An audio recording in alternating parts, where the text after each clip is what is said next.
नमस्कार, मी प्रिया सौरभ घरे तुमचं वारी स्पेशल ब्लॉगमध्ये स्वागत करते। चांगवटेश्वर महाराजांच्या पालखीचं दर्शन घेऊन आम्ही वारीच्या पुढच्या टप्प्यासाठी प्रवास करायला सुरुवात केली। आजचा प्रवासाचा टप्पा असणार होता रावणगाव ते बिगवन। सकाळ सकाळी प्रसन्न मनाने सुरुवात तर चांगली झालीच, पण मी सांगते कालच्याबद्दल। तर काल चांगवटेश्वर महाराजांच्या पालखीचं उभं रिंगण रावणगाव येथे पार पडलं। तर त्यामध्ये काय काय मी पाहिलं, काय काय अनुभवलं हे मी तुम्हाला या व्हिडिओमध्ये सांगणार आहे। तर मागच्या वर्षी माझा आणि आहोंचा पहिलाच अनुभव होता वारीचा।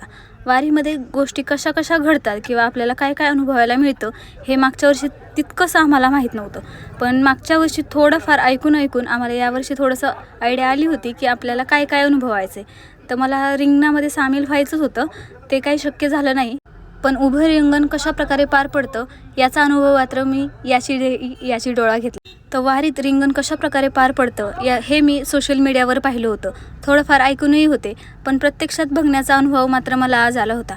खरंच हा क्षण असा असतो की जसं काही सुवर्ण क्षणच आहे।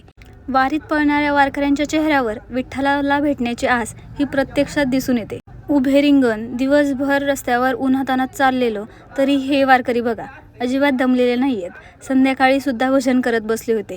असं दिवसभराचा थकवा घालून हे वारकरी अशा सुंदर पद्धतीने भजनात दंग झाले होते की ते पाहून अगदी मंत्रमुग्ध व्हायला होत होतं।